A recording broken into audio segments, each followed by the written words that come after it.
Bienvenidos a una nueva edición de este Vigo a Debate y en esta ocasión vamos a hablar de un tema que preocupa mucho a los gallegos. Por ejemplo, me he ido a una encuesta que hizo Sigma 2 para la Fundación AXA, en el que dice que la población gallega, el 80%, creen que el cambio climático se está agravando y que consideran que se trata del mayor desafío para la civilización humana y que el hombre es el principal responsable de la situación que estamos viviendo actualmente. Además, el 82% considera bastante urgente tomar medidas, pero aseguran que los gobiernos y las empresas privadas no están a la altura del problema. Un problema del que vamos a hablar aquí con 4 expertos en la mesa, que esperemos que nos den luz, sobre todo a los espectadores y también un servidor, de diferentes problemáticas del calentamiento global. Saludamos en primer lugar al subdirector xeral de Meteoroloxía e Cambio Climático da Xunta de Galicia, Isaac Gómez. Que tal? Moi boa tarde. Hola, boa tarde. Tamén nos acompaña un investigador del CSIC, el Instituto de Investigaciones Mariñas aquí en Vigo. Además, él es oceanógrafo físico. Miguel Gil, ¿qué tal? Muy buenas tardes. Boa tarde. También nos acompaña un biólogo, educador ambiental y que tiene una sección de ciencia en el Hoy por Hoy Vigo en la radio con Jacobo Buceta. Sergio Piñeiro, ¿qué tal? Muy buenas tardes. Muy buenas tardes, Sergio. Y también está con nosotros un zoólogo y coordinador de Greenpeace en Galicia, Manuel Santos. ¿Qué tal? Muy boa tarde. Moi boa tarde. Unha vez presentados, pois imos con eso que decía Enquisa, de que están facendo os gobernos, porque dende a Xunta de Galicia se tomaron xa algunhas medidas, dende o goberno central tamén se tomaron outras medidas, pero polo momento non sabemos se están funcionando ou non. A xente di que non.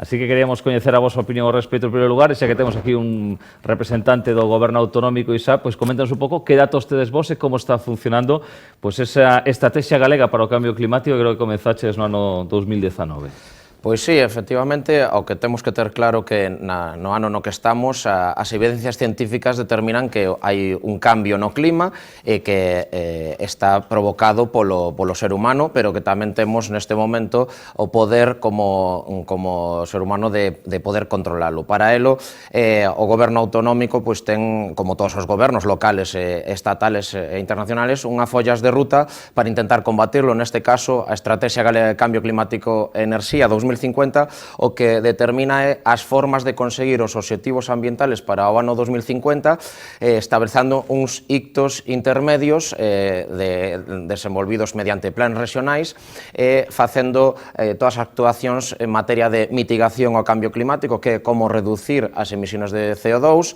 a adaptación ao cambio climático, que é cando non se poden reducir esas emisións, pois como nos adaptamos. Ten tamén unha parte de investigación e unha parte de gobernanza na que todas as administraciones podamos traballar da mesma man. Pero ademais da Estrategia Galega de Cambio Climático, temos tamén outras políticas públicas, como é o Pacto das Alcaldías polo Clima e Enerxía, no que os concellos de Galicia están adheridos na súa maioría, en torno ao 90 e pico %, no que se comprometen a acadar uns obxectivos de sostibilidade, de loita contra o cambio climático, como concellos, e tamén temos a nivel autonómico unha iniciativa que é prioritaria, pero que tamén é pioneira, que é a Alianza Galega polo Clima, no que empresas, instituciones e organizaciones en xeral se comprometen a falar en materia de sostenibilidade, e que todas estas entidades que operan na Comunidade Autónoma de Galicia. E por último, pois a futura Lei do Clima que temos está en anteproxecto, que se presentou no verán pasado, e que queremos establecer por lei os obxectivos climáticos para acadar esta neutralidade climática no ano 2050, e que vai a afectar a todos os ciudadanos da comunidade autónoma, empresas e institucións, no que buscamos acadar eses obxectivos ambientais. Vale. Logo entraremos máis en datos que podes ter aí vos aí na Xunta, en Meteo Galicia. A ver, por este lado da mesa, Sergio. Eu o mesmo, quero dicir, o primeiro a destacar un pouco para poñer en contexto a xente, porque quizáis temos xente de distintos perfis, simplemente o que estaba comentando do Acordo 2050, bueno, a nivel de Nacións Unidas, o que sería o Acordo de París, que se firmou no 2015, o que establece é que temos que intentar, por todos os medios, non superar os 2 grados de incremento respecto aos niveis preindustriais, de grados centígrados de aumento de temperatura, e o ideal sería quedarnos en 1,5 grados, e con eso xa temos un marxe bastante que nos chega ata aquí respecto ás consecuencias ambientais que supoño que despois falaremos. E despois temos o Pacto Verde Europeo de 2020, que é un pouco que fala de que en 2050 se intenta buscar a neutralidade climática, a neutralidade de emisións, é dicir, conseguir que o que emitimos se mitigue co que capturamos e coa reducción que estamos buscando. Isto que pasa? Que require, de aquí a 2050, un proceso bastante longo. Entón, require ter metas parciais. Que meta parcial temos a nivel europeo en 2030? Pois reducir en torno a un 50-55% esas emisións. Entón, como dicía o compañeiro Isaac, sabemos que o cambio climático existe, sabemos que é o que temos que facer, sabemos cales son os plazos, temos que actuar.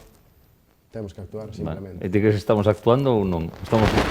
A ver, é que estamos comezando a actuar, penso eu. É dicir, sobre o papel, como dicía, temos claro o que temos que facer, pero agora o que temos que intentar é que chegue a xente, chegue ás empresas, chegue aos gobernos, e que cada un poña o seu grano de arena, porque tamén a nivel usuario, digamos, o que eu vexo de cara, pois, na miña labor de educación ambiental, cando falo coa xente, é que sinten un pouco digamos, de desesperanza, se pode chamar así, de que toda a responsabilidade caia sobre os que estamos máis abaixo, digamos, sobre os usuarios. Cando, ao fin e al cabo, a xente que ten máis poder, a xente que ten máis diñeiro, a xente que ten máis capacidade de contaminar, parece que viven nunha liga diferente e que logo despois non somos os que temos que pagar os pratos. Entón, bueno, despois supoño que falaremos, pero eu penso que ten que ser un compromiso global, non pode recaer todo nos cidadáns de a pé, digamos.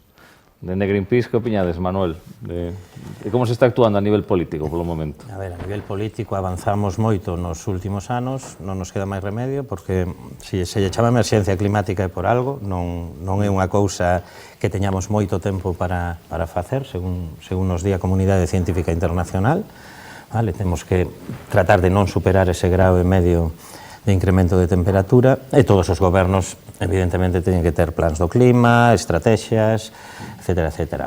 Baixo o noso punto de vista, estáse facendo, pero non se está facendo nin o suficiente, nin coa suficiente ambición. Hai, por agora, máis palabras que feitos. Hai algúns indicadores, se baixamos a Galicia, hai algúns indicadores que temos mellor que outros, porque o primeiro que temos que facer é reducir as emisións de gases con efecto invernadoiro.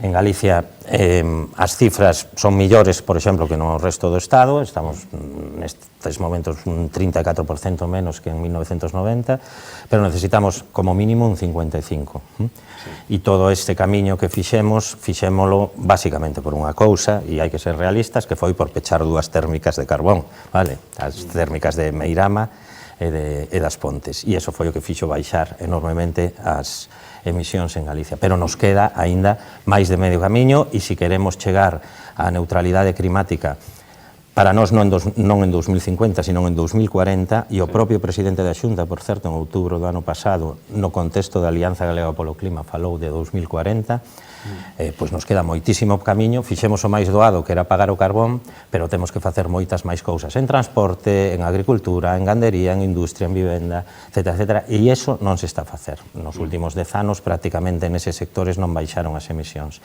Entón, necesitamos moitísima máis ambición, están facendo cousas, pero teñen que facer moito máis e moito máis rápida, porque nos xogamos o futuro das vindeiras xeracións. Miguel, non sei que aquí aportar algo máis ou... Bueno, que preocupación tedes vos tamén aí dentro do instituto? Para mí la mayor preocupación en la faceta que a mí me toca, que es la investigación, es bajar las incertidumbres que tenemos porque en los cálculos, porque eso siempre pone a todo el mundo muy nervioso. Por otra parte, me alegro que hayas dicho que el 80% de la sociedad por aquí, por esta ciudad, está muy consciente del problema. Eso significa que también desde las acciones de divulgación que llevamos a cabo algo permea. Yo creo que combatir el cambio climático es una tarea de todo el mundo, no solo de las empresas, de los políticos, sino también de la sociedad, sobre todo porque probablemente va a implicar cambios de comportamiento, y esto, como ya decíamos antes, cuando hablábamos de utilizar una página web u otra, una nueva versión, siempre hacer un cambio de comportamiento tiene sus frenos y sus detractores, con lo cual es complicado. Así que yo me alegro de que al menos la base social esté empezando a ver el problema. Porque este no es un problema inmediato, este es un problema con una inercia brutal. Lo que hemos hecho en los pasados 50 años tiene mucho que ver en lo que va a pasar en los próximos 50, diciéndolo así. Con lo cual no es yo le doy un botón y todo se para. Entonces es un problema mucho más complicado, y creo que todos tenemos que tener conciencia de esto y no solo en este país, sino que es global, así que también hay estrategias geopolíticas y demás que influyen. Es muy complicado y yo me alegro que por lo menos vaya permeando a la sociedad la idea de que hay cambio climático, de que lo estamos produciendo nosotros, lo estamos acelerando nosotros muchísimo, y eso al menos me da esperanza. Sí. Luego ves las redes sociales y no ya, te encuentras hay de todo, eso. claro, por eso lo digo. Claro. Por eso también comentaba lo de las incertidumbres, porque los detractores del cambio climático utilizan las incertidumbres para decir que no va a pasar nada, cuando puede ser todo lo contrario. Cuando no sabes lo que ocurre, puede ir a peor también. Que datos, Isaac, encontrachedes vos dende Meteo Galicia de esos cambios que percibimos, pero que o mellor non temos aí os datos exactos de o mellor as temperaturas, o número de precipitacións? En materia de datos meteorolóxicos e de clima, por suerte temos en Galicia un servicio autonómico meteorolóxico no que levamos 40 anos de datos, aínda que Meteo Galicia naceu fai casi 25 anos. En estes datos xa se pode constatar, con os outros que hai a nivel estatal, de que nestas últimas décadas a media de subida de temperatura por década en Galicia é de 0,19 grados centígrados, polo que eso é o que sucede actualmente, polo que se facemos a regla do que pode subir ao finales de século, que comentaba o compañero Sergio, pois estaríamos por riba do grado e medio que se estableceu no Acordo de París, polo que hai que facer todas as medidas para atacar esta subida de temperatura mediante o control das emisións de gases de efecto invernadero. Pero en canto a datos meteorolóxicos, por exemplo, este mes de xaneiro foi extremadamente cálido, sendo 1,5 grados centígrados por riba do normal para o mes de xaneiro, pero o ano pasado, no finales de ano, tamén foi moi cálido. O ano 2023, a nivel mundial, foi o ano máis cálido que existiu na serie de registros históricos, con 1,3 grado por enriba do normal, e no ano 2022 xa fora o máis alto coñecido hasta ese momento. En canto a datos, por exemplo, de precipitaciones, bueno, en Galicia temos que as precipitacións, o balance de todo o ano, indican que o número de litros por ano é o mesmo, máis ou menos. O que cambia é o que se denominan fenómenos meteorolóxicos extremos, no que chove moito en pouco tempo, despois está bastantes semanas sen chover. Hai que recordar que no ano pasado, entre outubro e novembre, choveron en certas zonas en ese mes máis de 1000 litros por metro cadrado. Eso afectou a cuestións como a acuicultura, como a agricultura. O que está claro é que como decía ao principio, o clima está mudando e hai certos parámetros que temos que controlalos para ter o diagnóstico claro, saber como actuar frente a este cambio climático e intentar combatilo. Vos que vos preocupa, sido o que máis estáis percibindo? A ver, por unha parte destacaría, bueno, o que acaban de falar os meus compañeros, por unha parte os puntos de incertidumbre, é dicir, aí os modelos pues, nos indican hacia onde vamos, pero despois temos puntos en que dicimos, cuidado aquí, porque aquí os nosos modelos poden empezar a fallar e non sabemos moi ben cales poden ser as súas consecuencias. Que pasa? Que todos os datos que tivemos de antes, cando chegamos a puntos de incertidumbre, é dicir, a lugares onde as cousas non sabíamos como iban a ir, foron para mal.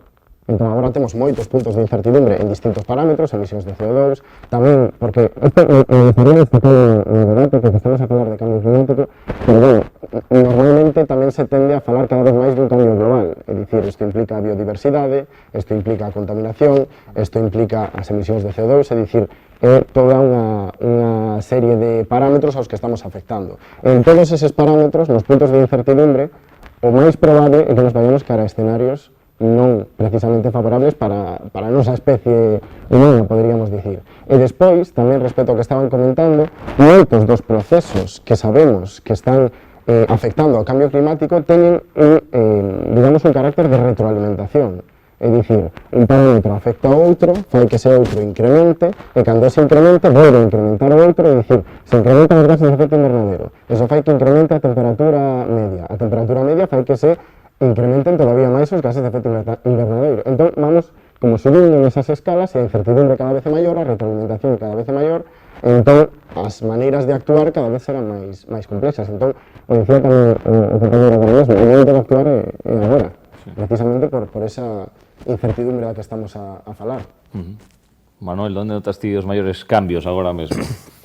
Bueno, a nos o que nos preocupa, supoño que como a todo o mundo, o futuro das vindeiras xeracións, os equilibrios ecosistémicos que se están a rachar, non só temos a crise do cambio climático, temos unha crise de biodiversidade a nivel global moi grande e esas dúas patas están desequilibrando, digamos, o noso sistema mundo, non?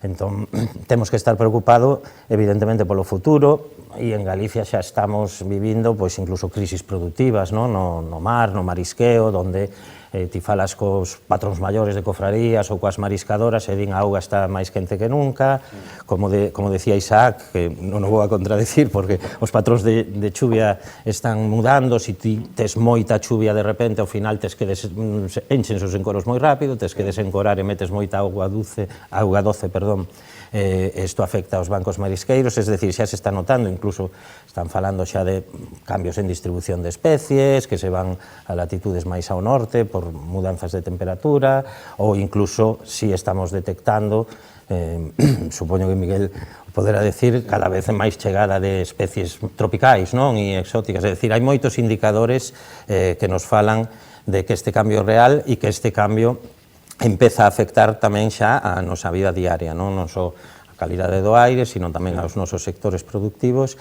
e iso é moi preocupante. Entón, bueno, temos que actuar canto antes para intentar manter os equilibrios que sosteñen a natureza, senón témolo difícil. Xa que tocabas o tema do litoral, Miguel, como estamos en ese sentido? Onde notáis vosotros os principales cambios? Las rías son muy curiosas, no es lo mismo hablar del océano que de las rías, ni de la zona costera cercana a tierra. Digamos que hacia el océano está claro que vamos a tener calentamiento, pero después nosotros tenemos un proceso oceánico aquí que se llama afloramiento costero. Y esto es paradójico porque se supone que el afloramiento costero con el cambio climático debería aumentar, y con el afloramiento debemos tener temperaturas más bajas, no más altas, porque los afloramientos traen agua más frías. Entonces esto es muy confuso, porque cuando tú ves los datos, realmente, si quieres ver calentamiento global, dirías, bueno, pues tengo que tener temperaturas más altas. Pero sin embargo, hay una teoría que tampoco está muy comprobada, que por afloramiento costero deberíamos tener temperaturas más bajas, que es todo lo contrario. Sí. Al final los datos nos están diciendo, el último trabajo de algún compañero del oceanográfico, de compañeros del oceanográfico que publicaron, es que no se ven tendencias significativas. Con lo cual es muy difícil atribuir una cosa u otra al cambio climático, porque puede ser que se estén intensificando o no los afloramientos. Esto no quiere decir en temperaturas en playas, por ejemplo, que pueden afectar más a bivalvos que vivan en la zona de surf, de oleaje, digamos, porque estas mediciones no están tomadas ahí. Se habla de que las Rías Baixas tienen un ecosistema diferente y que pueden enfrentarse mejor al cambio climático, en relación también a lo que estabas comentando. ¿Puede ser que nosotros estemos, no sé si más protegidos o mejor que otras rías gallegas? Yo estoy convencido de que en algún momento u otro, si seguimos con este calentamiento, va a haber cambios en las corrientes. Y ahí es donde hablaba de incertidumbres. Por ejemplo, no tengo muy claro hacia dónde van a ir, y para eso se necesita estudiar más. Y no solo se necesita estudiar más, se necesitaba haber tenido bastante más estudios previos para hacer comparativa, que eso es lo que a nosotros también en España en general nos cuesta. Porque no tener series temporales largas, poder analizarlas bien. Tenemos un esfuerzo hecho, gente del oceanográfico, gente de Meteo Galicia, gente de la Xunta de Intecmar y demás, llevamos años trabajando con ellos y siempre nosotros nos quejamos lo mismo, nos faltan medios y nos faltan coordinación, no voy a negar esto. Y creo que ahí podemos tener algunos problemas para bajar incertidumbres si no nos ponemos a trabajar fuerte en ello y no hay más inversión realmente. Sí. No sé, Isaac, si consideras que hay un problema en el litoral importante a tener en cuenta, sobre todo por lo que estamos comentando, que hay especies, que vive mucha gente de la pesca, el marisqueo aquí en Galicia. Bueno, en estos momentos, pues la Xunta de Galicia tiene un observatorio costeiro de Galicia, donde está el CEDMAR y el INTECMAR y Meteo Galicia, donde llevamos 15 años intentando llevar el control de los parámetros meteorológicos que tienen las rías gallegas, bueno, las rías y la costa gallega. Tenemos 6 boyas oceano-meteorológicas distribuidas y además con ellos, que es habitual el trabajo que tenemos proyectos de investigación europeos con el norte de Portugal, donde estudiamos cómo va evolucionando frente al cambio climático las costas. Ahora hemos empezado un proyecto que se denomina CAPTA, donde se va a estudiar los ecosistemas marinos de las rías gallegas y del norte de Portugal para ver cómo se adaptan al cambio climático y cómo son capaces de absorber CO2. Y esto es fundamental para lo que decía el compañero Miguel, porque podemos, cuanto antes tengamos datos, antes lo podemos comparar con otro tipo de evolución. Está claro que en las rías gallegas tenemos una gran cantidad de actividades económicas y es fundamental hacer un control de los parámetros meteorológicos que, si cambian, van a afectar sobre estas actividades económicas, sobre todo en el sector primario, por lo que es necesario poder monitorizarlos y poder tener un control y vigilancia sobre ellos y tener planes de acción para poder ser resilientes frente al cambio climático. Hacemos una pausa publicitaria y regresamos en este Vigo Debate.